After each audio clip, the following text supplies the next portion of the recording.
when your Yandere moon goddess assigns you a vampire bride. Day 9 of Reincarnation, my succubus passive already broke a paladin's vows. The bastard who killed my past self? Sippin' tea at the guild hall. Meanwhile, fate goddess love letters get shredded into divine confetti. Don't miss so I'm a reincarnated Kitsune but my harem includes godly Yanderes. Opening the letter, I start to read. Hello, Luna, I am the goddess of fate. Atmos, I hope you have been enjoying your new life so far. It is certain to be entertaining to watch. Anyway, I am going to give you a goal that will help you in the future. Though you probably haven't noticed, the way you died in your previous life has had an effect on you. There are a few ways to help with that. Tamamo and I have prepared one way to help you. I am going to assume that your father gave you the medallion. So you need to reach level 20, then head to the Adventurers Guild main office in the Celestia Kingdom. Hand that medallion to a receptionist and meet with the Grand Master. He will then let you reunite with a certain pair. You can do whatever you want with them. After that is done, head over to the dungeon that the previous you died in. Only after you clear that dungeon can you move on and get stronger. I have high hopes for you.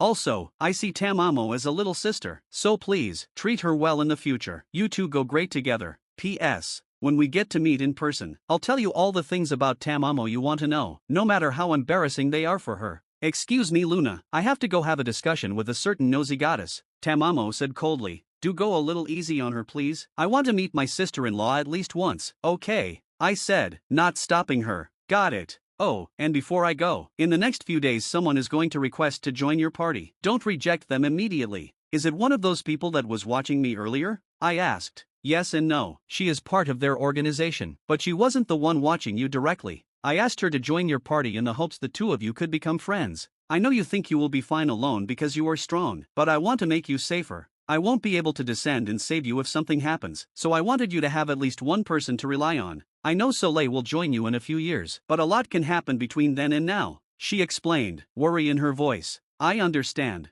Do you know the name of this person? I asked back, deeply moved by Tamamo's feelings of concern towards me. If I remember correctly, it should be Velvet, she replied, relieved by my acceptance. I'll remember it, I said with a small smile. Good, now I'm off to talk with my big sister, she said, the coldness returning to her voice. The next day, I woke up early due to the smell coming from downstairs. Honestly, having a nose this good can be a blessing and a curse. I walked downstairs to see a few people already eating breakfast. Well, if it isn't Miss Luna. You're up quite early, said the inn proprietress, smiling. I don't know anyone who could sleep in while smelling something so good, I replied, returning her smile. Oh ho, you must have a real good nose on you if you can smell food from the 3rd floor. Take a seat anywhere and I'll bring you some breakfast, she said, walking off into the kitchen. I sat down and waited for about 5 minutes when she returned with a plate of eggs and bacon and some bread. She also carried a small bowl of soup to soften the bread to make it more edible. Thanks, I said as she placed the plate and bowl down in front of me. It's no big deal. You eat up now or you'll be too late to pick up any good requests at the guild, she said, going over to another table to clean it. I did as she said and started eating. The bacon was domed perfectly and the eggs were fluffy. Not as fluffy as my tail, but fluffy, nonetheless. The bread and soup complemented each other perfectly as well. She must have the cooking skill at a high level if a simple breakfast like this is this good.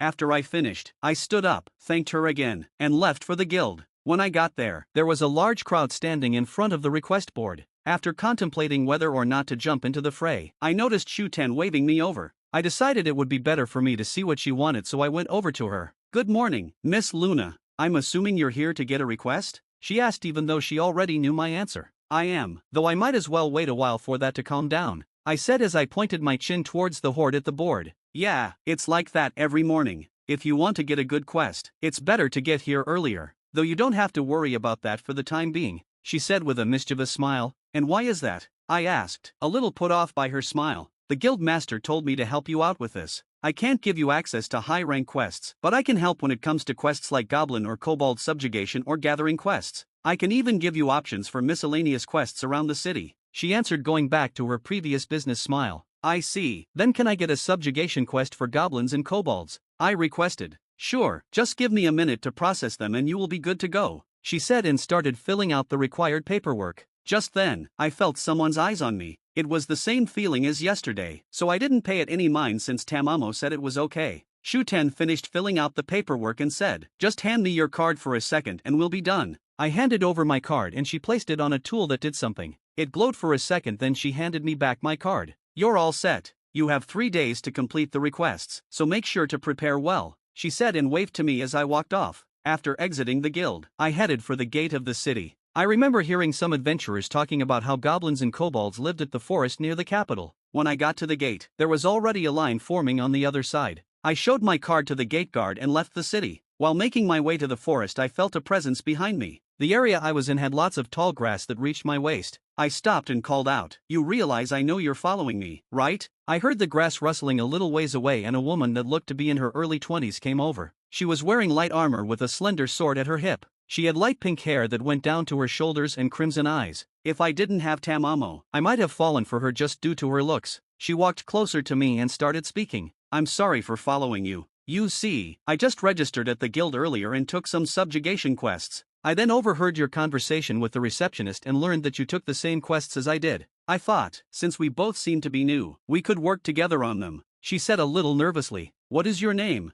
I asked with suspicion. "It's Velvet," she said with a smile. "So, you're the one Tamamo told me about," I said, waiting for her reaction. "So, you already know then?" she asked, all the nervousness from before vanishing. "She told me last night that someone named Velvet would make contact with me and try to join my party," I said, my suspicion still there. "I know Tamamo asked me not to reject her, but I can't just trust someone right off the bat. I won't reject you joining me for now, but know that I don't trust you yet." "That is completely understandable. I won't get in your way. I am just following what the goddess asked of me," she replied. We started walking again with Velvet coming up beside me. "So, what exactly did Tamamo tell you about me?" I asked in order to break the silence. "The goddess told me and my mother that you will be her wife and that I should try to become your friend," she said. "I see. She also asked me to try and be friends with you, so I'm willing to try, but it's not going to happen immediately," I said. "What can you tell me about yourself? And please loosen up a little. You're too nervous." She jumped a little when I pointed that out. After a few seconds she started to talk. "As you already know, my name is Velvet. I am a vampire who serves as an oracle of the moon goddess. I work in an organization of vampires based in the capital of Savannah," she said, while still a little nervous. "A vampire, eh? Is there some kind of magic item that lets you walk outside during the day?" I asked, curious. "It's this ring right here," she said, showing me a ring on her finger. "If you don't mind my asking, can you also tell me about yourself as well?" "I don't mind. My name is Luna. I come from the shrine village. My mother is the head shrine maiden, Amaji, and my father is a general of this country named Deacon. I plan on growing stronger in order to join Tamamo in the divine domain," I said, giving a simple introduction and telling her what my end goal is. "I hope we can get along in the future." As I said this, we arrived at the entrance of the forest. Author's note: I have returned, and with my return I bring you all a new chapter. I hope you all enjoy. There will be more to come. I even thought up another pun name for a future character, so look forward to that. In other news, anyone else play FGO? If you do, how did you like Lost Belt 5? I just finished it and it was interesting. Screw fighting Demeter though, never again. It was early the next morning after our discussion and the oracle from the goddess. I did as I was told and went to the Adventurers Guild to register. The process went quickly, and when it was finished, I went off to find a spot to wait for Lady Luna to show up. I didn't have to wait very long. She showed up after about 15 minutes. I only got a glimpse of her from far away yesterday, but seeing her closer, she is quite beautiful. She had long black hair that reminded me of a moonless night with an equally black tail. The dark color made the silver ends of her ears and tail stand out. She was at an average height for her age, but her chest was a bit bigger. Her eyes, from the split second I saw them, were silver that almost seemed to glow a little. If it wasn't for the fact that she was going to be the wife of the goddess, I would have loved to have her for myself. I snapped myself out of my thoughts when she suddenly turned around and looked in my direction. I looked away, hoping she didn't realize that I was the one staring at her. After that, she left the guild to go and do the quests she received. I went up to the reception desk and took the same quests she did and followed after her. After leaving the city gate, I activated my stealth skill and went after Lady Luna. A short while later she stopped and said, "You realize I know you're following me, right?" It seems like she is quite skilled with detecting presences. I walked out of the tall grass while deactivating my skill. I quickly thought up an excuse and started to speak. "I'm sorry for following you. You see, I just registered at the guild earlier and took some subjugation quests.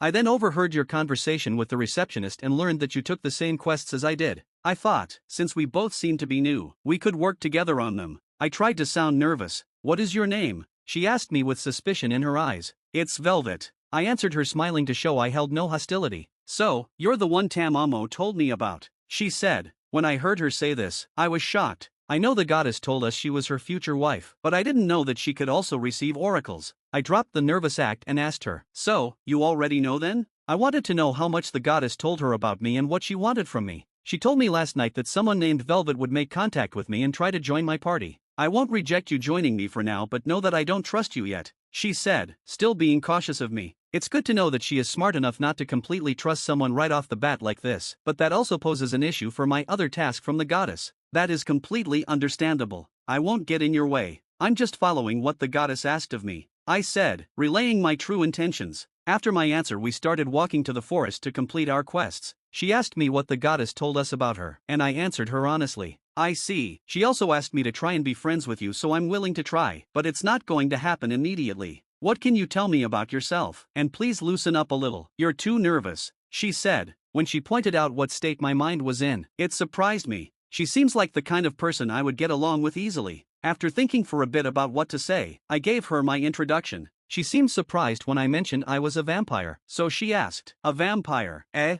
Is there some kind of magic item that lets you walk outside during the day?" It seems I piqued her curiosity, so I explained that the ring I was wearing helped me out during the day. I then asked her about herself. She told me her name and where she was from as well as who her parents were. I knew this information already, but I didn't tell her that. I was surprised when she told me her main goal. I knew she would one day join the goddess in the divine domain. It was only natural after all. The surprising thing was that she just plainly told me. Normally one would wait until the other party was trusted more before telling them their end goal. I hope we can get along in the future, was the last thing she told me before we reached the edge of the forest. Luna POV. So, Miss Velvet, how do you want to handle this? Go together, or separately, and meet back up later? I asked for her plan of action. Just Velvet is fine, and I think we should go together. We won't learn how the other fights if we go separately, she said without a moment's hesitation. I understand where you're coming from, but our opponents are just goblins and kobolds. I don't know your level, but I'm assuming it is decently high. Would you really consider it a fight? It'd be more accurate to call it a slaughter, I said, giving her my honest opinion.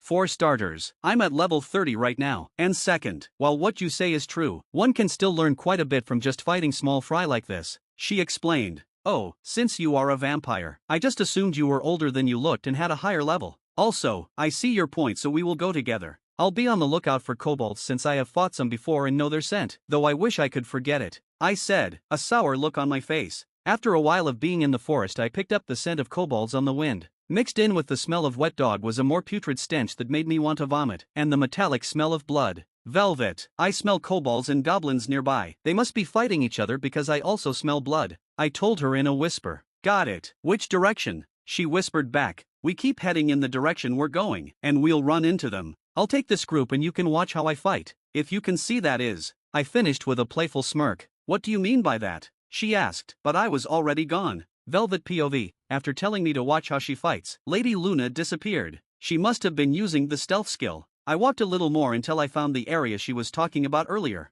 I activated my own stealth skill and waited. The area had many corpses of goblins and kobolds, while there were about 10 left in total, 5 each. It was then that the area started to become foggy. It was an unnaturally cold fog that felt like it was dulling my senses. While I was wondering what was going on, I started to hear the sounds of fighting earlier stop. I squinted my eyes to try and make out what was happening when I started to see flashes of silver light. Lightning magic, I guess. And maybe this fog is an ice magic spell? I said quietly to myself. I continued to watch when a shadow appeared next to me. Enjoying the show? It asked. Is that you, Lady Luna? I asked after recovering from my surprise. Just Luna is fine, and yes, I left them fighting in illusion for a bit. I came over here to tell you that you should move out of the mist for a bit. It's about to get colder than you can handle, she warned. What about you? I asked, concerned. This mist is from a unique skill, so it doesn't affect me. I still haven't practiced enough with it to be able to distinguish between allies and enemies yet, and I don't want you to freeze to death, she said, again urging me to get out of the mist.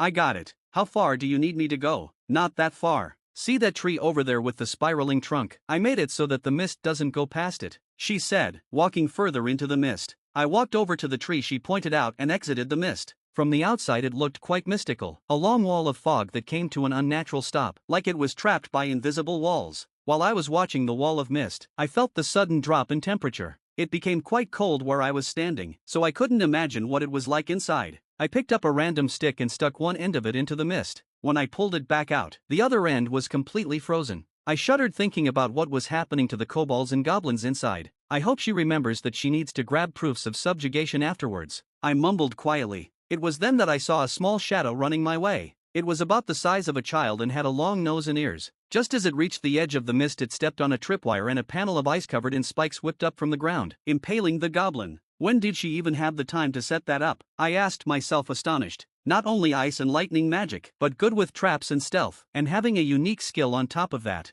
Just how out of common sense is she? After a few more minutes, the mist started clearing rapidly. Once it cleared completely, the landscape looked like a completely different place. The trees were covered in a layer of ice and frost, and on the ground were patches of ice spread out everywhere. I heard Luna call out from a distance, "Wait there for a bit so I can go around and collect the traps I placed." "Got it," I answered back while thinking. "How many did you place?" After a couple of minutes, she called over to me to come and meet up with her. When I got to where she was, all I saw was a scene of carnage. There were burnt and frozen corpses scattered around. There was another goblin impaled on a different wall of ice spikes and a kobold hanging from a tree. "This is quite the horrible scene," I said while sighing in relief that she was an ally. I pity that piece of trash that deluded himself into believing the goddess was in love with him. I thought, I think I could do better, honestly. "Now it's time for your turn. Let's find some more," she said after collecting the parts she needed as proof. Author's note, second chapter of the day. In recent news, someone approached me about making a cover for this story, so everybody should thank @maze_runner for their work. It has also come to my attention that I forgot the SCR stat, so I'm going to go back through and fix that.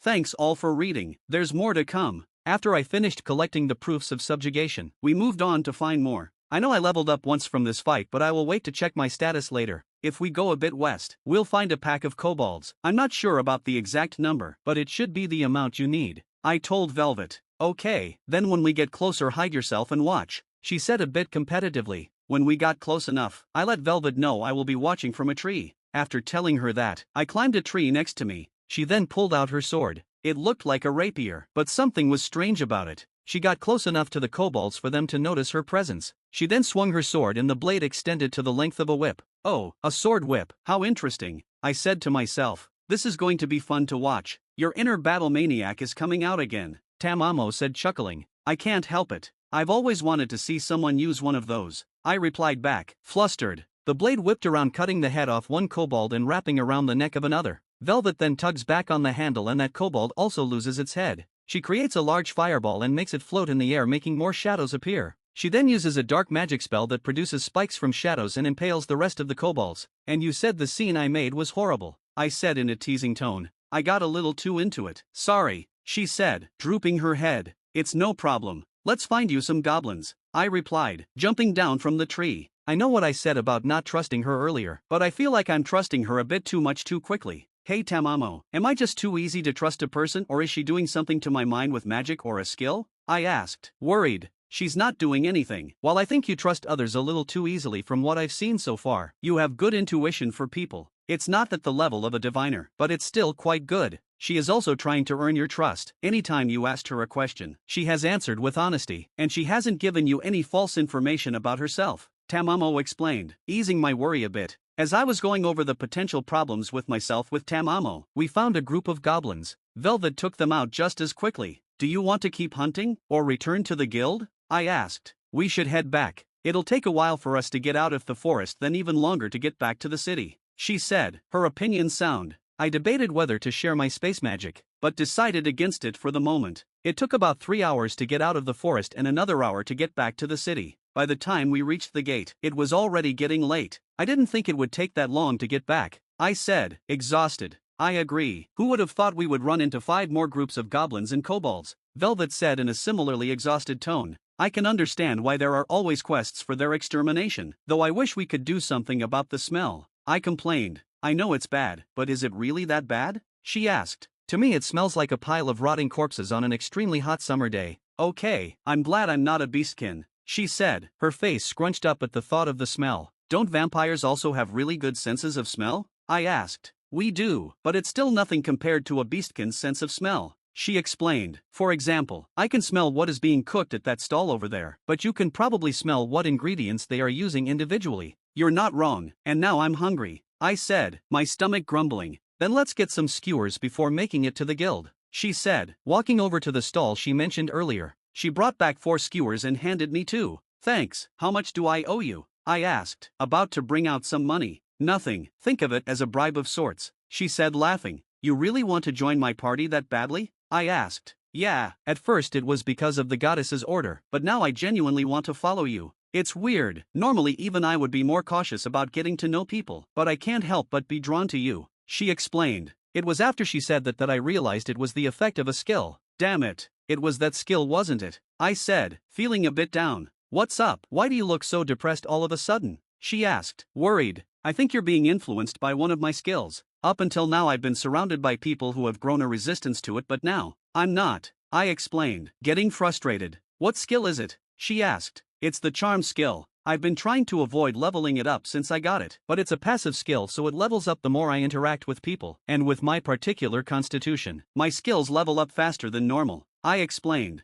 "That's not even the worst part of it. If I use that skill too much, I'll get cursed." "That does sound bad," she said as she sunk into thought. "How about we finish our business at the guild and then I'll go and ask some subordinates of mine to help me look for a way to seal that skill or something? I think I'll take you up on that offer," I said, relieved that a solution can be found before this becomes a serious problem. We headed to the guild and reported our finished quests. After that I parted ways with Velvet and headed back to the inn. I greeted the proprietress and headed to my room. When I entered, I sat down on the bed and started talking with Tamamo. "What am I going to do, Tamamo? I don't want to be cursed and I don't want to charm everyone I interact with," I said, releasing all my pent-up worry. "I don't think you'll have to worry about being cursed due to your status effect immunity unique skill. As for the other, I'm not too sure what to do. Charm skill aren't my area of expertise after all, and I've already exhausted my favor from the god of statuses," she said, comforting me. "What do you mean by that last part? Don't worry about it. For now just hope Velvet finds something. As an oracle vampire, she has access to lots of information, so she should be able to find something relatively quickly," she said.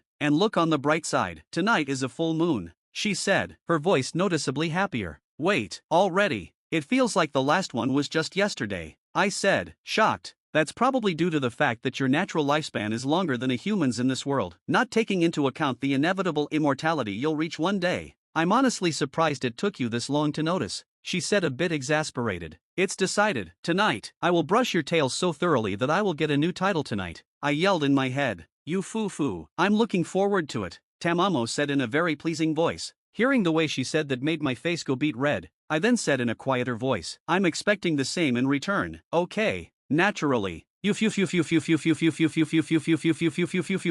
Tamamo continued to laugh as dusk turned into night. Author's note, and so the Abyss Fluff and Moon Fluff continue to flirt over their fluffiness. Will Abyss Fluff fall to the curse of the charm skill, or will the future apostle of fluff find a solution? Find out next time on Fluffy Tail Z. Thanks for reading. I woke up the next morning in a daze. I think Tamamo has improved her brushing technique. "Tamamo, how am I ever going to surpass you if you keep getting better at brushing my tail every time I see you?" I asked, remembering the feeling. "Luna, my love, you are about 1,000 years too early to be able to surpass me. Though you are getting better, I think any mortal you brush would turn into a puddle. Not that I want you brushing anyone else." She said that last part quietly, but I still heard it. After hearing what she said, a dumb grin spread across my face. I continued talking with Tamamo when a knock sounded from the door. "Miss Luna, are you awake?" It was the proprietress. "I am. Is something wrong?" I asked, opening the door. "No, I was given a message for you, so I thought to bring it up to you with your breakfast," she said, handing over a tray. "Thank you," I said, receiving the tray. After that she left me alone. I shut the door and sat back down on the bed and started to eat. After I finished, I picked up the message and started to read. "Hello Luna, this is Velvet. Concerning what we discussed before parting ways yesterday, I have my subordinates looking for a way to lose or seal that skill. I'm waiting for them to report back, so if you are worried about the skill gaining even more levels, stay in your room at the inn. If we find something, I'll come and tell you." "Well, it seems like I know my plan for today then," I said, letting out a sigh. "That just means we can spend more time talking with each other, so isn't it fine?" "That's true, isn't it?" I said, going along with Tamamo. "But before that let me check my status. Name, Lunar Race, Kitsune Sex, Female Level, 8 Class, Quad Mage HP, Error MP, Error Vit, Error Def, Error Res, Error STR, Error Int, Error Edgy, Error Dex, Error Skills, Presence Detection, Trap Detection, Trap Disarming, Trap Creation, Dagger LV, 9, Short Sword LV, 10, Archery LV.8, Poison Crafting, Appraisal LV, 10, Mana Regeneration LV.9, Stealth LV.8, Charm LV.8, Cooking LV.8, Sewing LV.7, Sleep Resistance LV, 10, Restraint LV.6, Brushing Technique LV, 9 Magic Skills, Ice Magic LV, 10, Lightning Magic LV, 10, Healing Magic LV.9, Space Magic LV, 8 Race Skills, Illusion Magic LV, 10. Spirit vision, fox fire, fox transformation, enhanced senses, night vision, enhanced physical strength, unique skills, status effect, immunity, ice mist, language comprehension, infinite inventory, blessings, divine protection, and titles: divine protection of the moon goddess, reincarnated, fated one of the moon goddess, abyssal fluff, master of ice, master of lightning, master of illusions, short sword master, magic swordsman. Tamamo, why are most of my stats listed as error? I asked, concerned. Does this have anything to do with what you said last night about the god of statuses? It does. He owed me a favor and I decided to use that favor to help you. At the rate your stats grew, your status would look more like a math equation than an actual status panel. So I asked him if he could simplify the way you saw your stats. It seems like it is still being worked on, she explained. Do you know how much longer it's going to be like this? I asked, relieved I hadn't somehow broken my status yet. I don't really know, but probably not long, though this might confuse most of the world when it's done. After saying this I got a bad premonition. What do you mean by that? I asked, a little panicked. He said it was impossible to modify just one person's status, so he had to make it a whole system update. You don't have to panic so much though. He told me that he has wanted to update it for a while now and just needed a push to get it done, she said, trying to calm me down. That's a relief. I didn't want to be reason for this change of the world to be completely on me, I said, calming down. What change in the world do you want to be responsible for, then? She asked, her curiosity piqued. That's a surprise for when I ascend. Just know that it will be something that will leave you in tears of happiness, I said with a smug grin. I'm looking forward to it then, she said, the expectation in her voice clear. Now that I think of it, I haven't tried to figure out how to use my fox transformation skill yet, I said. Do you have any advice? Depends. Some people just instinctually know. Others need a stimulus for the first time. There was this one guy a few hundred years ago that transformed after doing a weird dance. The only thing that was common between all of them was the image, Tamamo explained like a teacher. So, it's like magic, then? I asked. Yes and no. It is in the sense that it needs an image but only for the initial step. Once transformed, no image is needed to maintain the transformation. This is the easy part. It's the rest that people often have trouble with, she explained in more detail. Thank you, Miss Tamamo, I said like a student to her teacher. You foo-foo. Don't think I don't know what you're thinking, she said, trying to tease me. I wasn't trying to hide it in the first place, I teased back. We started flirting again and lost track of time. I don't know how long it lasted, but after a while I heard a knock on the door. Luna, it's me, Velvet. I've got some information that could help you, Velvet said through the door. I got up and let her in. She was carrying a large bag filled with what I assumed was books. She put it down on the ground with an audible thunk. All of these are books about ways to suppress or seal skills, as well as others that can counteract them, she said while massaging her shoulder. Thanks, those must have been heavy. Sure, they were, but it's nothing that bad, she replied. Come over here for a second. I'll use some healing magic, I said, offering to help her out a bit. It's really not necessary to, she started to say. Just be quiet and get over here. You're helping me out, so it's the least I can do, I said, interrupting her. After realizing I wasn't taking no for an answer, she walked over to me, and I used some healing magic on her. Damn, that was effective. Even old training injuries feel better. Just how good are you at healing? She asked, astonished. Almost level 10. It's not that big a deal, I said matter-of-factly. Did no one ever teach you common sense?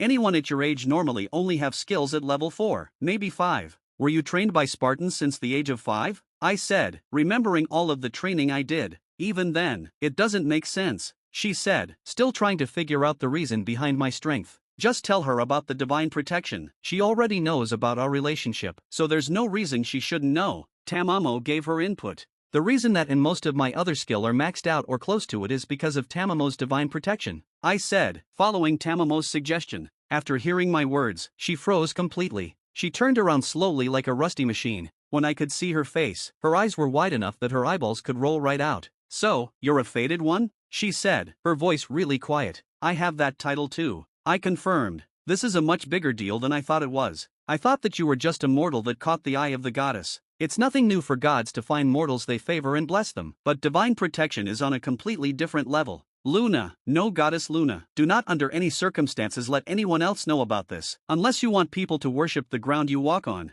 The more she said, the more she moved away, eventually trying to prostrate herself in front of me. Please don't start doing that, and I already know. The only reason I revealed that is because Tamamo said it was okay, I said, exasperated. But I can't show you any disrespect, she said, still prostrating. Like Luna said, don't. Remember the reason I even told you about her in the first place. You and your mother are the only two vampires in this city that aren't basically fanatics, Tamamo said to both of us. As you wish, goddess, Velvet said, immediately changing tune. You change tune really quickly, I noted. I may not be as fanatic as other vampires, but I still respect the goddess, and anyone closely connected with her, she said, explaining her point of view. Well, anyway, let's get to reading. I don't want to be cooped up in a room for the rest of my life, I said while pulling out the books Velvet brought and putting them on the bed. Author's note, here is a late chapter today. I had something to do today that I learned about like 15 minutes before I had to go and do it, so this chapter might not be as good as previous ones. So sorry about that. I'll try to get into the groove and get another chapter out tonight. Hopefully it will be better than this one.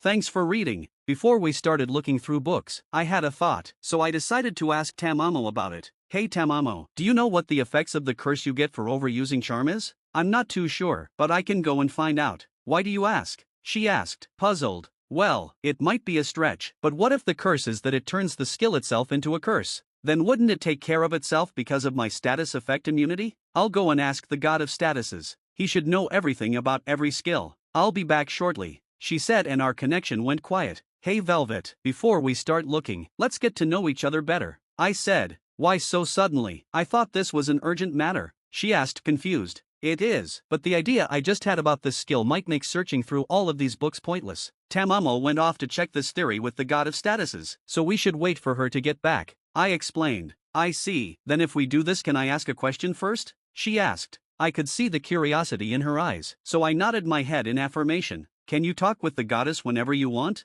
Was what she asked. I can talk to her whenever I want for however long I want, and better yet, I get to see her every full moon, I bragged. It was at this point I realized that, when it comes to Tamamo, I get this weird feeling of superiority, like I get to have her all to myself. I don't know why I realized this just now. I lived this whole life in a shrine dedicated solely to her, surrounded by people who worship her, and I never realized this. I guess it took meeting someone else that can talk with her to fully cement the fact that I'm special to her. Foo foo foo foo foo foo, ha ha ha ha ha ha ha. I started laughing uncontrollably. What's so funny? She asked while looking at me like I went crazy. Sorry, I just realized something about myself that I never noticed before and couldn't help but laugh about it, I said, catching my breath. And what, pray tell, is this revelation of yours? She said, a bit fed up. Well, and I know I'm going to sound a bit stuck up. I noticed the reaction you had when I told you about how I talk with Tamamo all the time was a bit jealous. When I saw that, I thought back on where I've lived and who was around me until now, and thought all these people worship Tamamo so much, but I'm the only one of them who gets to talk and be intimate with her, and I couldn't help but laugh. I explained, starting to chuckle again. You really do sound stuck up when you say that, but I'm not going to blame you.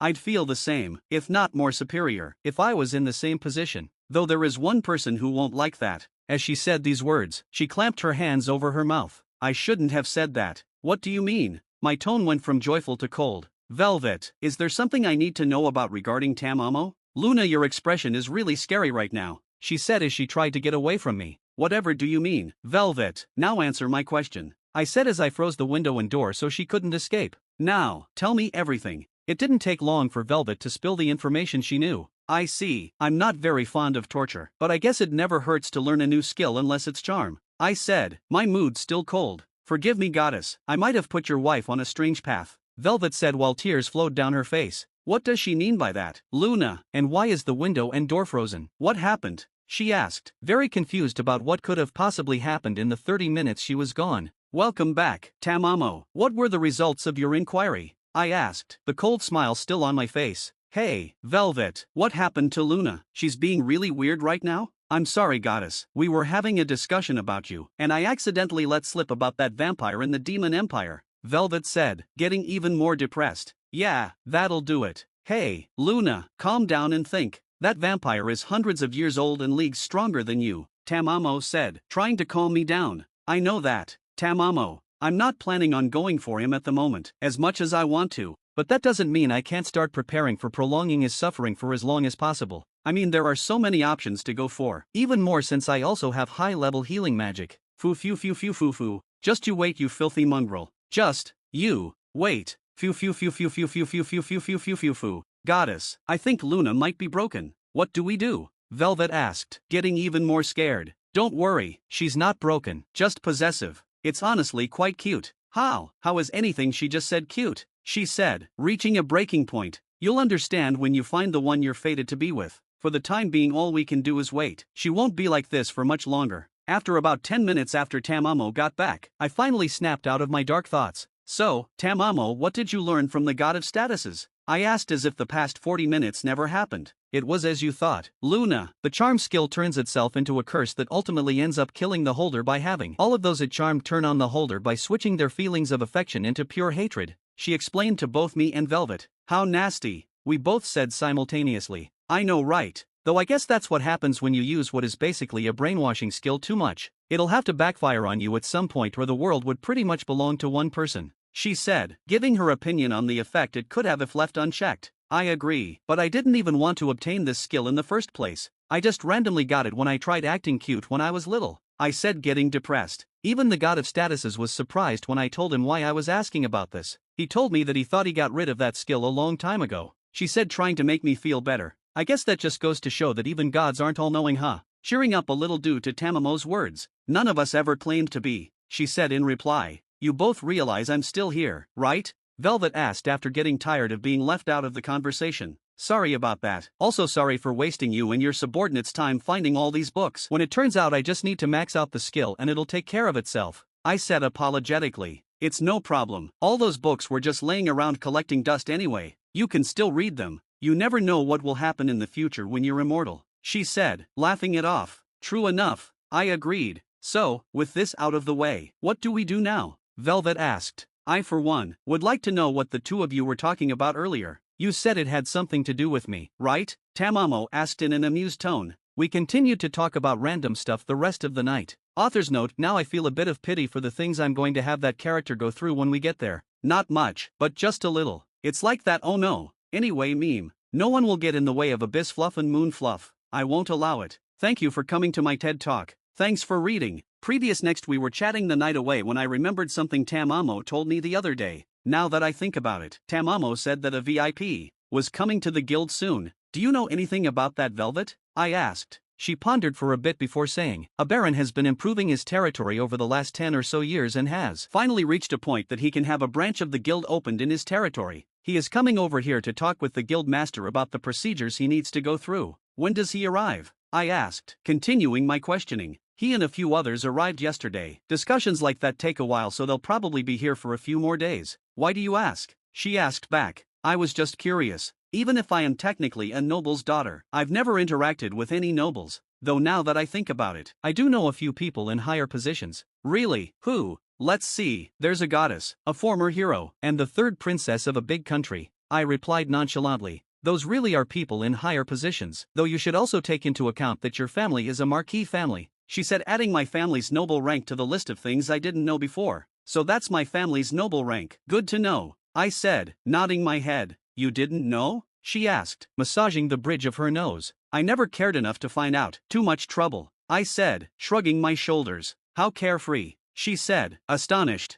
Anyway, how are you going to go about raising the charm skill level? I'm not going to do much. It's leveled up 3 times since I left home, once on the way here, and twice after entering the city. So, it's level 4? Then it'll still take a while, she said. No, it's level 8, probably close to 9, I said, correcting her misunderstanding. I'm just glad that it seems that it's less effective on you now. Really, how can you tell? Her confusion clear on her face. The look in your eyes gives it away. The reason I figured out the skill was becoming a problem was because your eyes started to get the look of someone getting high from a drug. I explained. I'm really sorry about that. I didn't know that that skill was that potent. It's fine, since it's you. Not to mention that I would have followed you even without a skill like that affecting me, she said, shrugging off my apology. Is it because Tamamo asked you to? I asked. That's part of it, yes, but it's also interesting being around you. Even among my own kind I easily get bored, but after meeting you, even if it's only been about 2 days, I haven't been bored at all. And the other reason? I'll get to brag to everyone in the future that I got to travel around with the goddess of the moon's wife. I'll become one of the most influential vampires out there. Not that I really care about that stuff, but it has its perks, such as the way of the world, I guess.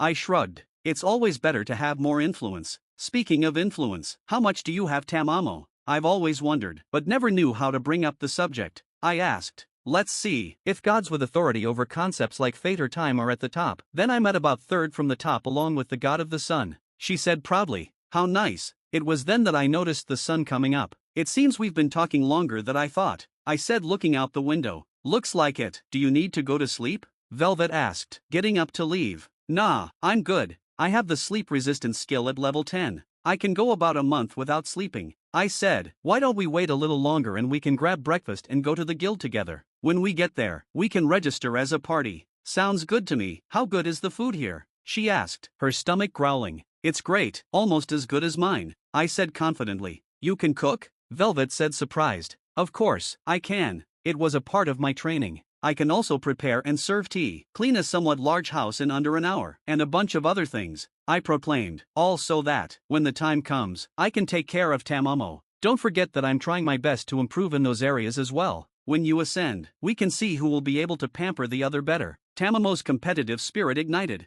You're on, Tamamo. I answered in kind. You two are leaving me out again, said Velvet, annoyed. Sorry, the both of us said. It was at this time we decided to head downstairs because I could smell breakfast being made. When we got to the ground floor, every table but one was empty. The only occupied table had a man resting his head on his arms, asleep. Let's sit over there, I said, pointing to the other side of the room. It reeks of alcohol over here. As we sat down, the proprietress came over and greeted us. Good morning, ladies. Find what you needed in all that stuff yesterday? She asked. We did, though it took longer than expected, I said, making up an excuse for why Velvet was still here. After this, we're headed to the guild to register as an official party and take some quests. I'm glad you made a friend then, but the two of you should be careful. I heard a group of nobles came to the guild yesterday. I don't want two cute girls like yourselves to catch the eye of some perverted noble, she said, giving us a heads up. Are they that bad in this country? I asked with a head tilt. For the most part, no, but there is always an exception.